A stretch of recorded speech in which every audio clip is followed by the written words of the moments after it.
चलिए, गुरु मंत्र YouTube channel में आप लोगों का एक बार बहुत बहुत फिर से स्वागत है। पिछले कुछ दिनों से वीडियो नहीं बना पा रहे थे किसी कारणवश, और 12th वालों के लिए पिछले 3 या 4 चैप्टर, चौथा चैप्टर बता रहे थे। और चौथे चैप्टर में हम ऋजुरेखीय पथ पर गति के बारे में कुछ समझा रहे थे, जिसमें 2 या 3 पार्ट उसके हो चुके थे। आज एक तीसरा पार्ट या जो भी पार्ट होगा आपका नेक्स्ट पार्ट लेकर के आए हैं। और इसमें हम आप लोगों को बताएंगे कि एक जो वस्तु होती है वो वस्तु एक समान ऋजुरेखीय पथ पर जो गति करती है, तो उसको हम ग्राफ के द्वारा कैसे प्रदर्शित करेंगे। ऑफिशियली हमें 3 टाइप के ग्राफ पढ़ना होते हैं। एक होता है आपका एसटी ग्राफ और वीटी ग्राफ और एटी ग्राफ। चलिए देख लेते हैं। सबसे पहला जो आपका एक ग्राफ है जिसके बारे में हमें पढ़ना है वो है आपका एसटी ग्राफ। और 3 टाइप के ग्राफ होंगे आपके पास में। 3 टाइप के वो होंगे आपके पास में। एक तो होगा आपका 3 टाइप के ग्राफ आपको पढ़ना है। एसटी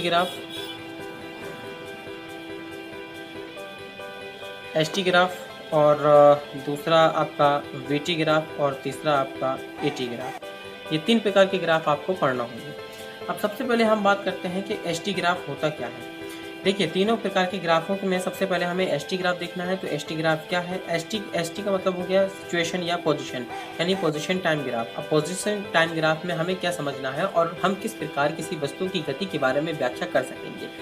अगर हम एक सीरीज की बात करें, एक टेबल की बात करें, तो इसमें ये समय दिया है, समय आपका सेकंड में है और ये डिस्टेंस यानी दूरी दी गई है। यहाँ पर हमने मान लिया है कि 3 वस्तुएं हैं, एक ए वस्तु है, एक बी वस्तु है और एक सी वस्तु है। इन 3 वस्तुओं को अगर हम टाइम मैनेजमेंट के हिसाब से देखें तो 0 सेकंड पे इनकी पोजीशन 0 0 0 ही थी। इसके बाद में 1 सेकंड पे एक वस्तु जो ए है वो 12 किलोमीटर चलती है या मीटर चलती है, जो कुछ भी हम पैमाना मानते हैं, और ये 10 मीटर चलती है और तीसरी वाली 8 मीटर चलती है। इसी तरीके से दूसरे सेकंड में 26 मीटर, बी कार जो है या बी वस्तु जो है वो 20 मीटर और सी वस्तु जो है वो 15 मीटर। तो इस तरीके से चलती है। इस ग्राफ से हम ये निर्धारित कर सकते हैं कि कोई वस्तु कितने समय में कितने मीटर की दूरी तय कर सकती है। लेकिन क्या ये अकेला पर्याप्त आंकड़े हैं? नहीं, बिल्कुल नहीं। हमें समय ग्राफ से, यहाँ पे एसटी ग्राफ से ये समझते हैं कि हम एक ग्राफ के आधार पर किसी वस्तु की स्थिति का निर्धारण किस तरीके से कर सकते हैं और क्या हमें उसके बारे में और भी चीज़ें जानकारी प्राप्त हो सकती हैं कि नहीं हो सकती हैं। तो सबसे पहले हम एसटी ग्राफ को परिभाषित करते हैं। तो एसटी ग्राफ होता क्या है? देखिए, अगर समय को हम एक्स अक्ष के सापेक्ष यानी एक्स अक्ष के अनुदिश व्यक्त करें और जो स्थिति है उसकी यानी जो पोजीशन है उसकी पोजीशन को अगर हम वाई अक्ष के सापेक्ष वाई अक्ष के अनुदिश व्यक्त करें, यानी ये आपका एक्स अक्ष है और ये आपका वाई अक्ष है। अगर एक्स अक्ष को हम समय को एक्स अक्ष से निरूपित करें, जिसको हम सेकंड के रूप में नाप रहे हैं, और इसको विस्थापन को हम, यहाँ पर ये आपका विस्थापन है, विस्थापन को हम इसमें मीटर में लेकर के चल रहे हैं और इसे हम वाई अक्ष के अनुदिश व्यक्त कर रहे हैं। तो अगर हमने ये मान लिया कि ये 1 सेकंड है, ये 2 सेकंड, ये 3, ये 4 सेकंड दर्शाता है, ये 10 मीटर, ये 20 मीटर, 30 मीटर, 40 मीटर, 50 मीटर दर्शाता है, तो पहली अगर हम वस्तु की बात करें तो 0 सेकंड में 0 पे थी, यानी यहाँ पर होगी एक वस्तु। फिर 1 सेकंड के बाद वो 12 पे पहुंच जाती है। तो जब 1 सेकंड हो जाता है तो 1 सेकंड आपका ये हो गया और 12 लगभग आपका 10 से ऊपर होगा, यानी यहाँ पर पहुंच जाती है एक वस्तु। फिर दूसरे सेकंड में वो 26 पर हो जाती है। तो दूसरा सेकंड आपका ये था, और यहाँ से अगर हम देखेंगे तो ये 20 और 26 के बीच की, 20 और 30 के बीच में 26 आपका कहाँ आएगा? लगभग यहाँ पर आ जाएगा। तो आपका एक दूसरा पॉइंट ये बन जाता है। 3 सेकंड में 38 मीटर चलती है। तो 3 सेकंड में आपका यहाँ पर ये 3 सेकंड हो गया और 38 आपका लगभग 40 के कुछ नीचे आ जाएगा, तो ये आपका 38 आ जाता है। ठीक है। और मान लिया कि ये 4 सेकंड में 50 मीटर की दूरी तय कर लेती है, या 40 मीटर की दूरी मान लीजिए कि तय कर लेती है। अगर ये 40 मीटर की दूरी तय करती है चौथे सेकंड में, तो 40 मीटर तो फिर आपका यहीं पर आ गया। तो अब इसका अगर हम ग्राफ बनाएंगे तो कुछ इस तरीके से ग्राफ बनेगा। ये कुछ इस तरीके से गोल हो जाएगा और ये इस तरीके से चला जाएगा एक ग्राफ। ठीक है। चलिए, अब हम दूसरी वस्तु के बारे में देखते हैं। तो 1 सेकंड में 0, 2 सेकंड में 10, 3 सेकंड में 20, 4 सेकंड में 30, 40 इस तरीके से चलती है। तो 1 सेकंड में 10 पहुंची, 10 आपका ये हो गया। 2 सेकंड में 20 पहुंची, 20 आपका ये हो गया। 3 सेकंड में 30 हो गया। 4 सेकंड में 40 हो गया। यानी इसका ग्राफ कुछ इस तरीके से बना, एक स्ट्रेट लाइन बन गई, बिल्कुल इस तरीके से एक स्ट्रेट लाइन हो गई। ये आपकी पहली वस्तु थी, ये आपकी दूसरी वस्तु थी। तीसरी वस्तु में देखा तो पहले 0 पे थी, फिर 8 पे आई, तो 8 मान लीजिए यहाँ पर हो गया। फिर दूसरे सेकंड में 15 तय करती है, तो दूसरा और 15 यानी 10 और 20 के बीच में, तो ये आपका लगभग 15 आ गया। तीसरे सेकंड में वो 26 मीटर जाती है, तो तीसरे सेकंड में वो 30 से कुछ नीचे यानी कि 26 पर रहेगी। चौथे सेकंड में वो 55 पे आ जाती है, मान लीजिए चौथे सेकंड में वो कहाँ चली जाती है, 55 पर चली जाती है, तो 50 के कुछ ऊपर हो जाएगा 55। तो इसका ग्राफ कुछ इस तरीके से जाकर के बनेगा, ऐसे जाएगा और फिर इसके बाद में जाकर के इससे ऐसे मिल जाएगा। ये आपका सी हो गया। अब हमें देखना यहाँ पर ये है कि एक लाइन बिल्कुल स्ट्रेट जा रही है। स्ट्रेट लाइन का मतलब ये हो गया कि हर एक सेकंड में निश्चित दूरी तय कर रही है, 10 सेकंड, फिर अगले सेकंड में भी 10 सेकंड तो हो गया 20, फिर अगले सेकंड में 10 सेकंड तो हो गया 30, अगले सेकंड में 10 सेकंड तो हो गया 40। यानी कि अगर हम बी के बारे में चर्चा करें तो बी के बारे में हम ये चर्चा कर सकते हैं कि इसकी गति एक समान गति है। ये इसकी गति एक समान गति यानी समान समय अंतराल में समान दूरी तय कर रही है, तो ये एक समान गति हो गई। अब एक समान गति हो गई, लेकिन ए वाली जो कार थी या वस्तु थी वो अलग अलग समय में अलग अलग दूरी तय कर रही है। सी वाली वस्तु भी अलग अलग समय में अलग अलग दूरी तय कर रही है। अगर हम बी के लिए स्पेशल बात करें तो बी के लिए कुछ हमारा ऐसा ग्राफ प्राप्त हो रहा है, यानी कि एक सीधी रेखा में ग्राफ प्राप्त हो रहा है। ये आपका 1 होता है, ये 2 होता है, ये 3 होता है, ये आपका 4 होता है, यानी 1 सेकंड, 2 सेकंड, 3 सेकंड, 4 सेकंड। और ये आपके मान लीजिए कि ये 10 होता है, ये फिर आपका 20 होता है, फिर ये आपका 30 होता है और ये आपका 40 होता है। तो मान लीजिए 10 हो गया, 20 हो गया, 30 हो गया और ये 40 हो गया। अब आप यहाँ पर देखें कि हर एक अंतराल में डिस्टेंस इसकी बराबर पे है। हर एक अंतराल में अगर आप चेक कर लें 3 सेकंड में, ये 4 सेकंड में, यानी एक सरलरेखी ग्राफ इसमें प्राप्त हो गया। तो इसका ये जो सरलरेखी ग्राफ प्राप्त हो रहा है ये इसकी एक समान वेग को दर्शा रहा है। कहने का मतलब ये है कि समय st ग्राफ में अगर कोई ग्राफ एक सरलरेखी ग्राफ बनता है और सरलरेखी ग्राफ अगर बनता है तो वो वस्तु की एक समान गति को दर्शाता है। अगर हम इसका ढाल या प्रवणता निकालें, ढाल या प्रवणता यही होती है, यानी कि एक ग्राफ जो प्राप्त हो रहा है वही उसकी ढाल या प्रवणता होगी। अगर सरल रेखी ग्राफ है तो उसकी ढाल या प्रवणता जो होगी वो हर एक बिंदु पर एक समान होगी। आप अगर इस बिंदु पर देखेंगे तो इस बिंदु पर 1 सेकंड में 10 मीटर तय करा, इस बिंदु पर देखेंगे तो 2 सेकंड में 20 मीटर तय करा। मतलब कि अगर हम ग्राफ निकालते हैं तो ग्राफ एक तरीके से आप यूँ समझ लीजिए कि tan थीटा का मतलब ही ढाल या प्रवणता होती है, और ये tan थीटा यहाँ पर दर्शाएगी आपका वस्तु के वेग को, और वेग बराबर होता है आपका क्या, विस्थापन बटे समय अंतराल। तो अब आप ये चेक कर लें कि जो विस्थापन बटे समय अंतराल है, मतलब यूं आप विस्थापन देख लें और एक्स अक्ष पे आप समय देख लें। तो देखिए हमने 1 सेकंड पे विस्थापन देखा था तो 10 आया था और समय आया था 1, तो रिजल्ट आया इसका 10 मीटर प्रति सेकंड। रिजल्ट आया इसका कितना, 10 मीटर प्रति सेकंड। ये रहा आपका 10 मीटर प्रति सेकंड।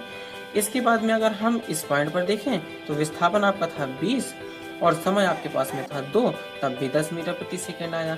अगर हम 30 पे देखेंगे तो 30 समय, ये आपका 30 आ जाएगा विस्थापन और समय आपका 3 आ जाएगा, तो 30/3 तब भी आपका 10 मीटर प्रति सेकंड आ जाएगा। मतलब सरल रेखीय ग्राफ में एक समान अगर रेखा प्राप्त हो रही है तो वहां पर जो वस्तु का वेग होगा वो एक निश्चित वेग होगा जिसे हम औसत वेग कहेंगे, और अलग अलग बिंदुओं पर अगर अलग अलग तरीके से हम निकालेंगे तो अलग अलग वेग प्राप्त होंगे अपन लोगों को। तो इस तरीके से हम st ग्राफ से वस्तु के वेग को निकाल सकते हैं। वस्तु का वेग ढाल या प्रवणता ही एक तरीके से आपकी हो जाती है। अब अगर हम समझें कुछ और बातें, जैसे कि अगर हम एक ग्राफ इस तरीके से बना दें, ये समय ग्राफ ही है, ये समय अक्ष के लिए अक्ष है और ये विस्थापन के लिए अक्ष है। अगर हम एक ग्राफ इस तरीके से बनाते हैं तो इसका मतलब ये हुआ कि समय के बढ़ने के साथ साथ विस्थापन में तो कोई परिवर्तन नहीं हो रहा, ना ऊपर वृद्धि हो रही ना नीचे वृद्धि हो रही, तो यहाँ पे प्रवणता या ढाल क्या होगी, 0 होगी, क्योंकि यहाँ पे कोई परिवर्तन ही नहीं हो रहा। तो प्रवणता या ढाल इसकी क्या आ रही है, 0 आ रही है, ना ऊपर जा पा रहे ना नीचे जा पा रहे। ऊपर नीचे ही जाना तो आपका ये क्या है, विस्थापन था। तो अब एक तो ये हो गया। अगर मान लीजिए हम ग्राफ कुछ इस तरीके से बनाएं, इस तरीके से, तो ये एक समान वेग से लगातार क्या हो रहे हैं, वेग में वृद्धि हो रही है। वेग में वृद्धि हो रही है यानी वेग लगातार बढ़ रहा है और एक समान है, क्योंकि ये सरल रेखा है इसलिए एक समान है। अगर मान लीजिए इसी को हम इस तरीके से बना देते तो ये भी एक समान था लेकिन लगातार घट रहा था। अब घट ऐसे रहा था कि आप ये देख लीजिए, यहाँ पे अगर हम प्रवणता देखें, मान लीजिए कि यहाँ पे कोई ना कोई वैल्यू होगी, मान लीजिए कि 20 वैल्यू है, यहाँ पे 2 सेकंड का टाइम लगा तो 20/2 यानी कि 10 आ गया। लेकिन अगर हम यहाँ पे उल्टा ढाल देखेंगे तो उल्टा ढाल अगर हम देखेंगे यहाँ पर, मान लीजिए कि यहाँ पर 10 था और यहाँ पर मान लीजिए 2 सेकंड लगा, तो अब पहले 10 था और बाद में ये 0 पर आ गया, तो अब आ जाएगा -10, यानी यहाँ पर आपको करना था 20 - 0 और यहाँ पर आपको करना है 0 - 10 बटे 2 सेकंड, तो यानी कि -5, यानी कि यहाँ पे प्रवणता क्या हो रही है, घट रही है, यानी कि वेग में लगातार कमी हो रही है, लेकिन एक समान दर से कमी हो रही है। वेग में लगातार वृद्धि हो रही है, लेकिन एक समान वेग से वृद्धि हो रही है। अगर हम इस तरीके का ग्राफ बनाते तो इसका मतलब है कि एक समान वेग से वृद्धि तो हो रही है, सॉरी एक समान वेग से नहीं, भिन्न भिन्न वेग से वृद्धि हो रही है। वृद्धि लगातार हो रही है वेग में, लेकिन अलग अलग है। हर एक बिंदु पर प्रवणता या ढाल क्या होगी, इसकी अलग अलग होगी। या इस तरीके से भी अगर हम बनाएं तो वेग में लगातार वृद्धि हो रही है, लेकिन एक समान वेग नहीं है। तो कुछ रिजल्ट हम निकालते हैं। रिजल्ट को हम क्या निकालते हैं, इसमें दो चीजें हमें देखने को मिली। एक तो एक समान गति, वस्तु की एक समान गति देखने के लिए मिली, और एक परिवर्ती देखने के लिए मिली। अब एक समान में हमने क्या निकाला, एक समान में हमने पहले ये निकाला कि ग्राफ एक सरल रेखी होगा। दूसरा ये निकाला कि लाइन की प्रत्येक बिंदु पर ढाल क्या होगी, समान होगी, यानी प्रवणता समान होगी, यानी वेग समान होगा। और अगर वेग समान होगा तो इसी वेग को हम किसी भी बिंदु पर, जब एक समान गति होती है और जब ग्राफ सरल रेखी प्राप्त होता है, तो किसी बिंदु पर जो औसत वेग होता है वही उसके तात्क्षणिक वेग के बराबर होता है, यानी औसत वेग तात्क्षणिक वेग के बराबर होता है। एक कंडीशन तो ये गई आपकी, ग्राफ सरल रेखी होता है। अगर हम परिवर्ती की बात करें तो परिवर्ती में ग्राफ सरल रेखी नहीं होता, यानी वक्राकार होता है, वक्र टाइप का बन रहा था आपका। इसमें अलग अलग बिंदुओं पर प्रवणता क्या होती है, अलग अलग होती है। इस बिंदु पर प्रवणता निकालेंगे तो कुछ इस तरीके से निकल के आएगी, अगर इस बिंदु पर प्रवणता निकालेंगे तो कुछ इस तरीके से, यानी उस बिंदु पर हम एक स्पर्शरेखा खींच की प्रवणता निकाल सकते हैं। ठीक है। अब इसमें किसी भी बिंदु पर जो उसका औसत वेग है वो उसके तात्क्षणिक वेग के बराबर नहीं होगा, क्योंकि यहाँ पर लगातार वेग में क्या हो रही है, परिवर्तन हो रहा है, वेग लगातार क्या हो रहा है, बदल रहा है। इसलिए हम कह सकते हैं कि जो परिवर्ती वेग, यदि गति अगर परिवर्ती होती है तो अलग अलग अंतरालों में वक्र का जो ढाल होगा वो अलग अलग होगा, और कण के औसत वेग और तात्क्षणिक वेग अलग अलग होंगे। तो ये इससे हमें एसटी ग्राफ का पता चलता है। अब एसटी ग्राफ का हमें पता चल गया, तो अब हमें आपको दो चीजें और पढ़ना होंगी। एक आपका वीटी ग्राफ होगा यानी वेलोसिटी टाइम ग्राफ, और एक होगा एटी ग्राफ यानी एक्सेलरेशन टाइम ग्राफ, त्वरण और समय ग्राफ, और वेग और समय ग्राफ। इन दो ग्राफों की अभी हम और बात करेंगे। चलिए अब हम बात करते हैं वीटी ग्राफ की, velocity and time graph. Velocity and time graph में भी यही कंडीशन होती है कि अगर हम टाइम को एक्स अक्ष के अनुदिश माने और वेलोसिटी को अगर हम वाई अक्ष के अनुदिश माने तो एक हम ग्राफ प्राप्त करते हैं। और वो ग्राफ कुछ इस तरीके से मान लीजिए कि ये हो गया, ये आपका एक्स अक्ष था, ये आपका वाई अक्ष था, ठीक है, ये आपका टाइम था और ये आपका वेलोसिटी था। अब अगर हम यहाँ पर ये देखें, दो कंडीशन है, वो दो कंडीशन है हम ये देखते हैं। सबसे पहला काम इसकी डेफिनेशन कि एक्स अक्ष के अनुदिश अगर हम टाइम को व्यक्त करें, वाई अक्ष के अनुदिश अगर हम वेग को व्यक्त करें, तो इससे जो ग्राफ प्राप्त होता है उसे हम वेलोसिटी एंड टाइम ग्राफ कहते हैं। पहली कंडीशन। दूसरी कंडीशन में हमें ये समझना होगा यहाँ पर सबसे पहला काम कि अगर वस्तु एक समान वेग से गतिशील है, कैसे एक समान वेग से गतिशील है, यानी वस्तु के वेग में कोई परिवर्तन नहीं, भाई वेग में कोई परिवर्तन नहीं होगा तभी तो वस्तु एक समान वेग से गतिशील होगी। मान लीजिए कि ये आपका t1 समय है, मान लीजिए कि ये आपका t2 समय है, तो वस्तु के वेग को अगर हम व्यक्त करें एक समान वेग से अगर गतिशील है तो वस्तु के वेग में कोई परिवर्तन नहीं होना चाहिए, यानी वस्तु का वेग जो है वो एक्स अक्ष के समांतर बनेगा। एक्स अक्ष के समांतर बनेगा तो t1 समय में मान लीजिए कि यहाँ पर अगर हम इसको एक आकृति को घेर लें, पहली कंडीशन तो ये कि अगर वस्तु एक समान वेग से गतिशील है तो जो वीटी ग्राफ प्राप्त होगा वो एक्स अक्ष के समांतर, ये जो अब आपको दिखाई दे रहा है ये एक्स अक्ष के समांतर प्राप्त होगा। एक्स अक्ष के समांतर प्राप्त हो क्योंकि भाई v में कोई परिवर्तन होना नहीं है, जितना v t1 समय पर था उतना v t2 समय पर था, तभी तो v एक समान था, इसलिए कोई परिवर्तन नहीं होना है तो एक्स अक्ष के समांतर बन जाएगा। लेकिन अब अगर t1 समय और t2 समय में मान लीजिए कि ये जो ग्राफ हमारा प्राप्त होता है ये ग्राफ इतना एरिया घेरता है, तो हमें कुछ रिजल्ट्स निकालना पड़ते हैं वेलोसिटी टाइम ग्राफ से। वेलोसिटी टाइम ग्राफ से हमें ये देखना पड़ता है कि एक वस्तु t1 समय अंतराल से t2 समय अंतराल यानी कि t2 माइनस t1 समय अंतराल में कितनी दूरी तय करती है, कितना इसका विस्थापन है। क्योंकि हम वेग समय ग्राफ देख रहे हैं तो हमें इसका विस्थापन देखना होगा कि विस्थापन कितना होगा। तो विस्थापन का मतलब यहाँ पर यह होता है ये मान लीजिए पहली पोजीशन ए पर थी और दूसरी पोजीशन इसकी बी पर है। तो इस समय अंतराल में, जितना भी समय अंतराल में वस्तु गतिमान थी, उस समय अंतराल में वस्तु के द्वारा जो एरिया कवर किया गया, उस एरिया का जो क्षेत्रफल होगा, उस क्षेत्र का जो क्षेत्रफल होगा, वही वस्तु द्वारा तय किया गया विस्थापन होगा। यानी विस्थापन S बराबर हम इसे Vt2 माइनस T1 भी कह सकते हैं, क्योंकि वेग बराबर विस्थापन बटे समय अंतराल। तो विस्थापन बराबर क्या, वेग गुणे समय अंतराल। तो वेग आपका यहाँ पर इतना दिया था, समय अंतराल आपका T1 से T2 था, वेग आपका इतना था, समय अंतराल T1 से T2 था। तो ये आपका मल्टीप्लाई करेंगे तो ये निकल जाएगा। या फिर हम इसका सीधा सीधा यूं कह दें कि आप तो आकृति देख लो कि किस तरीके की आकृति बन रही है। जिस तरीके की आकृति बन रही है उस आकृति से घिरे क्षेत्र का क्षेत्रफल को ही विस्थापन कहेंगे। यानी कि ए बी T1 T2 से घिरे क्षेत्र का क्षेत्रफल जो होगा वो आपका क्या निकलेगा, विस्थापन निकलेगा। एक वस्तु इतना विस्थापन तय करती है।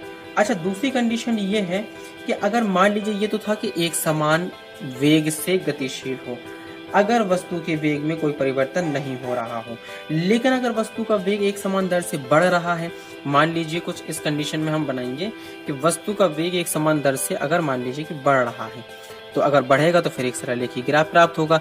यहाँ पर हमने माना कि प्रारंभिक बिंदु 0 था, यानी वस्तु विराम से चलना प्रारंभ करती है। और T1 मान लीजिए ये समय है, T1 पर वस्तु का वेग जो आपका हो जाता है वो मान लीजिए कि V1 हो जाता है। तो ये वेग आपका क्या कहलाएगा, ये वेग आपका V1 कहलाएगा। और मान लीजिए कि T2 समय अंतराल, ये T2 समय अंतराल है, और T2 समय अंतराल में जो वस्तु का वेग है वो आपका ये रहा, और ये आपका V2 हो जाता है, वस्तु का वेग V2 हो जाता है। तो अब यहाँ पर हमें कंडीशन ये देखना है कि T1 से T1 ये रहा और T2 ये रहा, इतना समय अंतराल रहा। तो इतना समय अंतराल ये डेल्टा T बराबर आपका T2 माइनस T1 कहलाएगा। ठीक है, इसके बाद में वेग में कितना परिवर्तन हुआ, वेग V2 हो गया था। V1 से यहाँ पर V1 था, इसके सीध में देखें, और यहाँ पर V2 था, तो ये आपका डेल्टा V का माना गया। तो अब ये वेग में इतना परिवर्तन हुआ और समय में इतना परिवर्तन हुआ। तो इस तरीके से हम निकाल सकते। लेकिन ये क्या है, ये एक समान वेग में लगातार वृद्धि हो रही है, मतलब समान समय अंतराल में वेग समान बढ़ रहा है। मान लीजिए कि यहाँ पे 10 मीटर प्रति सेकेंड था, यहाँ पे 20 मीटर प्रति सेकेंड हो गया, यहाँ पर 10 सेकेंड था, यहाँ पर 20 सेकेंड था।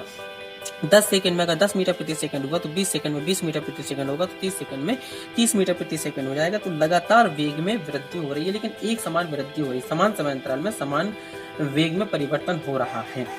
इससे हम एक रिजल्ट निकालेंगे। रिजल्ट ये निकालेंगे कि वीटी ग्राफ से हम एक्सेलरेशन को कैसे फाइंड कर सकते हैं, क्योंकि ए बराबर आपका होता है वेग परिवर्तन बटे समय अंतराल। तो वेग में परिवर्तन आपका क्या हुआ था, v2 माइनस v1, और समय अंतराल आपका कितना आया था, t2 माइनस t1। तो हम निकाल सकते हैं delta v upon delta t, यानी कि a बराबर dv अपॉन dt। यानी इस तरीके से हम वेग और समय ग्राफ से त्वरण को परिभाषित कर सकते हैं। कंडीशन वही हो गई आपकी। अगर हम फाइनली इसे देखें कि ये मान लीजिए ए बिंदु था, ये मान लीजिए बी बिंदु था, ये मान लीजिए सी बिंदु था, तो यहाँ पर अगर हम त्वरण देखते हैं तो त्वरण हमारे पास में कितना निकल के आता है, ये 20 था माइनस 10 हो जाएगा, यानी v1 की स्थिति 10 थी, v2 की स्थिति 20 थी, तो 20 माइनस 10 हो जाएगा। और बटे में आपका कितना आएगा, समय t2 से t1 था, यानी 20 माइनस 10 हो गया, तो बराबर में आपका कितना आ जाएगा, 10 बटे 10 बराबर में आपका आ जाएगा 1 मीटर प्रति सेकेंड स्क्वायर। ये आपका त्वरण आ गया। अब अगर हम इस तरीके से इसकी ढाल देखें, जो ढाल या प्रवणता होती है, ढाल या प्रवणता जो कि हम tan थीटा लिखते हैं, तो यहाँ पे ये tan थीटा क्या काम करेगा, ए का काम करेगा, और ए का काम करेगा तो ये delta v upon delta T कहलाएगा। यानी कि निर्णायक रूप से ये डेल्टा v का मान है, डेल्टा v का मान 20 माइनस 10 बराबर 10 है। समय ये है आपका आधार, यानी कि हम इसको कह सकते हैं 20 माइनस 10 बराबर 10, अर्थात कि हम इसे BC अपॉन AB लिख सकते हैं। लंब बटे आधार tan थीटा बराबर आप जानते हैं कि लंब बटे आधार होता है, तब भी यहाँ पर हम देखेंगे तो ये 1 मीटर प्रति सेकंड स्क्वायर निकल करके आ रहा है। तो इस तरीके से हम वीटी ग्राफ की विवेचना कर लेते हैं। वीटी ग्राफ से एक समान वेग से गतिमान हो तो हम त्वरण निकाल लेते हैं, और अगर वो एक समान वेग से गतिमान है यानी यहाँ पर लगातार बढ़ रहा था तब भी हम तुरंत निकाल लेते हैं। और अगर नहीं बढ़ रहा है लगातार, इसमें आप ये कंडीशन देखेंगे कि यहाँ पर आपका क्या था, यहाँ पर आपका ये था कि वेग में कोई परिवर्तन नहीं हो रहा था, तो इसका ढाल क्या है, 0 है। वैसे भी आप देख लें कि ए बराबर आप जानते हैं delta B upon delta T होता है, वेग में कोई परिवर्तन हो नहीं रहा बटे डेल्टा टी, 0 आ जाएगा इसका ढाल। तो इसका ढाल क्या आ गया आपका, 0 आ गया। तो इस तरीके से हम निर्णायक रूप से वेग समय ग्राफ की विवेचना कर लेते हैं। एक कंडीशन ये है। दूसरी कंडीशन ये है कि अगर वस्तु वेग समय ग्राफ जो आपका होता है वो धनात्मक प्रवणता वस्तु में त्वरण तथा ऋणात्मक प्रवणता वस्तु में मंदन उत्पन्न कर लेती है। अगर वस्तु के वेग में लगातार वृद्धि हो रही है तो उसको हम त्वरण कहेंगे, और वस्तु के वेग में लगातार कमी हो रही है तो उसको हम क्या कह देते हैं, मंदन कह देते हैं। और ढाल जितनी ज्यादा अधिक परिवर्तित होती है यानी कि बढ़े या घटे, उतना ही ज्यादा त्वरण और मंदन भी इसमें उत्पन्न होने लगता है। तो ये रिजल्ट हम निकाल लेते हैं वेग समय ग्राफ से। अब एक आपका बचता है त्वरण समय ग्राफ।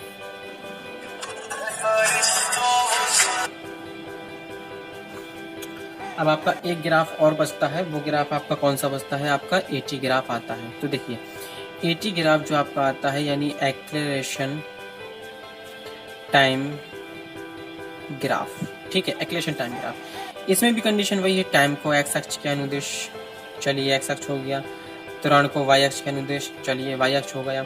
अब हमने इसको व्यक्त कर लिया। अगर हम ये मान लें पहली कंडीशन में कि एक कंडीशन आपकी ये होती है कि एक समान त्वरण से गतिमान हो। अगर मान लीजिए कि कण क्या है, सबसे पहली कंडीशन एक ये आती है कण विराम में हो। अगर मान लीजिए कण विराम अवस्था में है, भैया विराम अवस्था में होगा, तो अगर विराम अवस्था में होगा तो विराम अवस्था में होने का मतलब इसका ये है कि ना तो वेग में कोई परिवर्तन होगा और ना ही त्वरण में कोई परिवर्तन होगा। तो इसका मतलब है कि जो एटी ग्राफ प्राप्त होगा वो एक्स अक्ष पर ही अध्यारोपित हो जाएगा। तो हमारा ग्राफ ये प्राप्त हो गया, क्योंकि ये आपका त्वरण था और ये आपका समय था। त्वरण में कोई परिवर्तन होना नहीं है तो वेग में भी कोई परिवर्तन नहीं होना, एक्स अक्ष पर अध्यारोपित हो गया। दूसरी कंडीशन आपको क्या मिली, ये एक्स अक्ष है, ये वाई अक्ष है, यहाँ पर टाइम को रिप्रेजेंट कर रहे हैं, यहाँ पर आप त्वरण को रिप्रेजेंट कर रहे हैं। दूसरी कंडीशन में ये है कि अगर नियत वेग से गतिमान हो, भैया जब वेग नियत है, वेग क्या है, नियत है, और वेग परिवर्तन की समय दर को त्वरण कहते हैं। तो वेग नियत है, वेग में कोई परिवर्तन नहीं हो रहा, तो त्वरण क्या हो जाएगा, त्वरण तो 0 हो जाएगा। जब त्वरण इसका 0 हो जाएगा तब भी फिर ग्राफ किस में प्राप्त होगा, तब भी ग्राफ आपका एक्स अक्ष में ही प्राप्त होगा, एक्स अक्ष पर अध्यारोपित हो जाएगा। ये कंडीशन क्या बता रही, कण विराम में है। ये कंडीशन क्या बता रही है, कण गतिमान तो है लेकिन एक समान वेग से गतिमान है, तो त्वरण उसका क्या होगा, 0 होगा। लेकिन अगर त्वरण एक समान त्वरण से गतिमान अगर कोई वस्तु है, वस्तु की गति एक समान त्वरण से, यानी त्वरण में कोई परिवर्तन नहीं है, पहले समय t1 पर वस्तु यहाँ पर थी, फिर t2 समय पर यहाँ पर हो गई, तो ये इसका त्वरण था। तो त्वरण में कोई परिवर्तन नहीं आएगा, ये आपका क्या कहलाएगा, त्वरण ही कहलाएगा। तो इतना एरिया ये आपका घिर गया, इतना एरिया घिर गया। यहाँ से हम क्या पता लगा सकते हैं, मान लीजिए कि ये 10 सेकंड था, मान लीजिए कि ये 20 सेकंड था, और तुरंत मान लीजिए कि यहाँ पे 50 मीटर प्रति सेकंड स्क्वायर की दर से वस्तु गतिमान है, इतने एक समान त्वरण से वस्तु गतिमान है। तो यहाँ से हम वेग में परिवर्तन निकाल सकते हैं। भाई वेग में परिवर्तन v2 माइनस v1 बराबर क्या होता है, a इंटू डेल्टा टी। अब आपके पास में a दिया था 50, डेल्टा टी आपके पास में 20 माइनस 10 था, तो फिर आपका ये कितना आ गया 50, और फिर ये 20 माइनस 10 का मतलब क्या हो गया 10, तो यहाँ पे आपका कितना आ गया 500 मीटर प्रति सेकंड। यानी त्वरण और समय से हम वेग में परिवर्तन निकाल सकते हैं निर्णायक रूप से। तो इस तरीके से आपने S T graph, we T graph और ए टी ग्राफ समझे। इसके नेक्स्ट वीडियो में हम आपको equation of motion of law बताएंगे, यानी जो गति के समीकरण हैं उनके बारे में आपको बताएंगे। ठीक है, तो वीडियो पसंद आई हो तो ज़रूर शेयर कर दीजिएगा, लाइक कर दीजिएगा, और अगर चैनल पर नए हो तो सब्सक्राइब जरूर करिए।